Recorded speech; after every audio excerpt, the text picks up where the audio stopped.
Welcome to today's deep dive.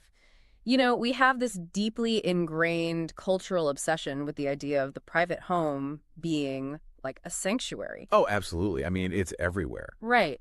Just think about walking through a residential neighborhood at dusk. You see a house with a perfectly manicured lawn, maybe a couple of bikes on the porch. A warm golden light glowing from the living room window. Exactly. From the sidewalk, it just looks like the ultimate safe haven. We are fundamentally conditioned to look at that closed front door and assume that whatever is happening behind it is stable, secure, and peaceful. It's a really comforting assumption to make. We rely heavily on those external markers of normalcy. Yeah, the visual shorthand. Right. When the exterior is maintained, when the lawn is mowed and the curtains are drawn, we kind of give ourselves permission to walk right by without asking any uncomfortable questions. We accept that shorthand for safety because the alternative is just, well, it's deeply unsettling to contemplate. Which brings us to the core of today's deep dive. Because today, we are stepping right past that visual shorthand and walking straight through that closed front door. We really are. We are unpacking a profoundly moving piece of audio source material today. It's a lyrical track titled simply Suffering in Silence. It's a heavy one, but so important. It is. And our mission for you today is to decode the psychological architecture of domestic violence that this track exposes. We're going to explore the mechanics of how abuse hides in plain sight, the invisible toll it takes on the developing brains of children, and ultimately why the responsibility to stop it doesn't belong to the victim. It belongs to the rest of us on the sidewalk. Exactly. So to understand this trap, the track really gives us a sophisticated psychological portrait. It doesn't just describe the violence, it dissects the environment that allows the violence to continue. To understand it, we really have to look at the performative aspect of survival that the lyrics introduce right away. Let's start exactly there, because the track introduces us to a victim, referred to as M, and immediately highlights this agonizing split between her public performance and her private reality. Right, the contrast is stark. The lyrics state that she hides the bruises with a smile every day and tells the world she is fine, even though the underlying pain is just constant. Yeah. We often hear about victims hiding their abuse, but framing it as a daily active performance feels incredibly exhausting. It's like living a hostage situation while simultaneously acting as the PR representative for your captors. That is a highly accurate way to look at it, actually. The smile isn't just a cover-up. It is a meticulously maintained survival mechanism. It's trying to keep everything level. Exactly. In a domestic abuse dynamic, the abuser's primary goal is control. If the outside world gets a glimpse of the reality, that control is threatened. So the victim learns, often through severe escalation, that maintaining the public facade of a happy home is the only way to keep the peace. Right. The "I'm fine" is armor. It's a calculated boundary designed to keep outsiders away, because outside intervention usually means acute danger for the victim once that front door closes again. The track paints this vivid picture of the cyclical nature of that danger, too. It describes shouts echoing late at night, the physical violence, and then it immediately juxtaposes that with the abuser's reaction. The apology. Yes, the lyrics tell us. He says, "I'm sorry after every fight." And I want to pause here for a second because this is where it gets incredibly murky. It really does. It is so easy for us sitting comfortably on the outside to listen to that and say, well, obviously the apology's a lie. It's just another tool of control. Sure. Logically, we know that. But I have to imagine that in the moment, when your nervous system is absolutely fried and you are terrified, hearing the words, "I'm sorry," feels like a genuine lifeline. How is a victim supposed to distinguish a real apology from a manipulation tactic when they are just, desperate for the fighting to stop? That is the exact friction point that keeps the cycle spinning. You are touching on the neurology of trauma bonding there. Oh, wow. The neurology. Yeah, in a state of prolonged terror, the human brain is just flooded with cortisol and adrenaline. The amygdala, which is our threat detection center, is essentially screaming. Just pure panic mode. Pure panic. So when the abuser suddenly shifts from being the source of mortal terror to being the source of comfort, maybe offering an apology, showing affection, the victim's brain experiences a massive release of dopamine and oxytocin. Oh my gosh, so it's a chemical reaction. It is. The relief is chemically intoxicating. The apology doesn't even have to be objectively genuine. It just has to signal that the immediate threat has passed. So the apology acts less like a real resolution and more like a pressure valve. A pressure valve is the perfect metaphor. It releases just enough steam so the whole system doesn't explode, which then allows the abuser to just keep the heat turned up indefinitely. Exactly. The abuser realizes they have pushed the victim to the absolute brink, maybe to the point where they might actually leave or call for help. Mm. So the "I'm sorry" is deployed specifically to dial the pressure back from the red zone. But it never turns the heat off. Never. And the track is fascinating because it actively rejects this biological trap. Hmm. It provides a direct rebuttal to the abuser's pressure valve, explicitly stating that broken hearts do not heal overnight. Right, and noting that a home should be a place where anger leaves. It argues that love shouldn't leave you in tears. It's systematically stripping the power away from that hollow apology. It's demanding that the listener look past the temporary relief and recognize the underlying pattern. Which makes total sense, because once we understand how the adults are caught in this pressure valve cycle, we really have to look at the collateral damage. The children. Yes. The track refuses to let us ignore the other people living inside that pressure cooker. And the inclusion of the children in this narrative is so vital. Domestic violence is not an isolated event between two partners. It is an ecosystem that infects everyone breathing the air inside that house. The track points out that the children hear the shouting late at night, living in just a constant state of fear. Right. And here is where the lyrics draw a contrast that completely stopped me in my tracks. Earlier, we talked about the victim, M, who hides her bruises with a smile. She can put on makeup, she can perform that suburban facade. The PR rep, like you said. Exactly. But when the track shifts to the kids, it says children grow with wounds they cannot hide. That line is devastating. It really is. And I want you, the listener, to think about this for a second. Think about the kids your own children play with, or the students you see waiting at the bus stop. We are so conditioned to look for obvious cinematic signs of abuse, like a black eye. But what does an unhideable wound actually look like on a random Tuesday afternoon? Well, it looks like a fundamental alteration of the child's nervous system. Oh. Yeah. When the track says they grow with wounds they cannot hide, it is referring to the developmental scars of complex trauma.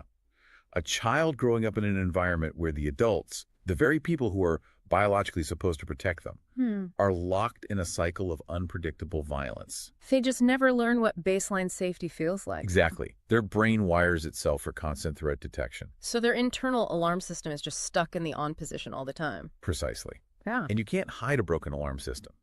To the outside observer, these unhideable wounds often look like profound behavioral extremes. Like what, specifically? It might be the child who is hypervigilant, flinching when someone drops a book in the classroom, or might manifest as aggressive behavior because they have learned that dominance is the only way to avoid victimization. Oh, wow. Or, conversely, it might look like extreme fawning. That's the child who is overly compliant, just desperate to please every adult around them to ensure they don't trigger an outburst.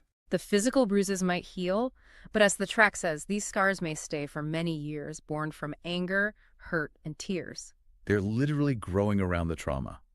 The architecture of their personality is being built on a foundation of ambient terror. And while the kids are displaying these systemic, unhideable wounds to the world, the victim is trapped in a completely different kind of silence. The track makes this really profound observation about why the victim stays quiet. Yeah, it says, some people suffer and stay silent inside, too afraid and ashamed to cry. We've talked about the fear, obviously, the very real physical danger of speaking up, but the track places equal weight on being ashamed to cry. I keep getting stuck on that word. Why ashamed? It's a great question. I mean, they are the victim of a crime. We don't expect someone who got mugged on the street to feel ashamed of it. Why is shame such a defining feature of this specific type of violence? Because domestic violence is deeply intimate, and it relies heavily on the systemic dismantling of the victim's reality, which is a process we commonly call gaslighting. An abuser rarely just hits their partner. They spend months or years meticulously convincing their partner that the abuse is their own fault. Always twisting the narrative. Exactly. So the victim's behavior is always framed as the catalyst for the abuser's violence. Like, if you hadn't overcooked dinner, I wouldn't have had to yell. If you were just a better partner, I wouldn't lose my temper. So the abuser makes the victim complicit in their own mind. They outsource the justification of the violence to the person receiving it. That is the insidious genius of it, honestly. Yeah. The victim internalizes this distorted reality. They begin to believe that the abuse is not a crime committed against them, but rather a reflection of their own personal failure. They think if I were smarter or more capable, I could just fix this. And that creates a profound sense of shame. And as we know, shame thrives in isolation. If you feel fundamentally broken and responsible for the nightmare you are living in, the very last thing you want to do is invite your neighbors or coworkers into that reality. It effectively means the abuser doesn't even need to be in the room to keep the victim quiet. The internalized shame acts as the ultimate silencer. It builds the walls of the cell. It really does. But the track offers a devastatingly clear warning about this. It tells the listener point blank, silence only keeps the hurt alive. It actively refutes the victim's desperate hope that staying quiet will eventually buy them safety. It shatters the illusion of the hostage PR representative. The track insists that the silence doesn't protect the victim at all. It protects the environment where the abuser thrives. And it's this exact realization that forces the source material to pivot. It moves from diagnosing the pathology of the abuse to demanding a cure. And it starts that process by fundamentally redefining what love is. This part of the track is incredibly powerful because it strips away all the romanticized confusion. It goes back to basics. It defines true love as patient and kind. But more importantly, it gives a very specific list of what love is not. It says love is not control of someone's life. It is not to slap, not cruel words. And then it uses a phrase that I think captures the true horror of domestic violence better than almost anything else. It says love is not making someone feel less human. That phrase, less human, that is the philosophical core of the track right there. It elevates the conversation beyond just physical battery. It really does, because when you talk about making someone feel less human, you are talking about existential erasure. Exactly. The slap is terrible, obviously, but the slap is just the physical punctuation mark at the end of a long sentence of psychological destruction. The constant control, the cruel words, the isolation, it all serves to chip away at the victim's humanity until they view themselves not as an autonomous person with rights and desires, but merely as an object to be managed in the abuser's life. It is identity theft on a soul level. Identity theft on a soul level. Wow. And by framing it as a loss of humanity, the track makes it clear that we are dealing with a life or death scenario, even if the physical violence hasn't reached a lethal threshold yet.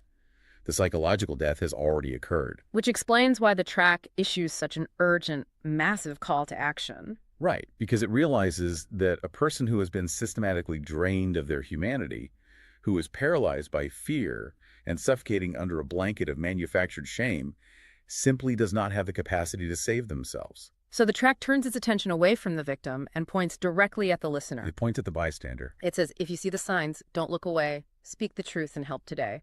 And frankly, this is the part that makes people the most uncomfortable.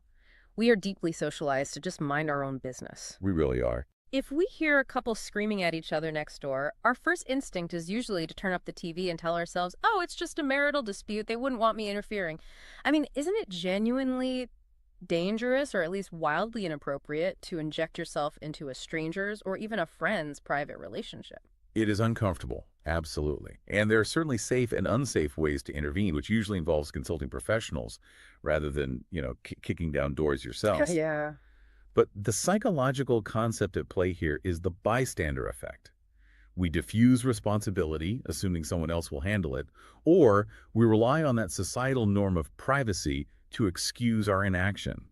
But the track is arguing that our adherence to politeness is exactly what the abuser is banking on. The abuser is weaponizing our good manners. Exactly. The abuser relies on the community looking the other way. When the track says, raise your voice, let the world see, it is telling us that simply acknowledging the reality of the situation is a radical intervention. Because the abuser's greatest weapon is isolation. Right. And the victim's internalized shame. When a bystander steps in, even just by checking on the victim privately, saying, I heard what happened, I see you, and this isn't your fault, they are puncturing the abuser's distorted reality. They are providing empirical proof to the victim that they are not crazy and they are not alone.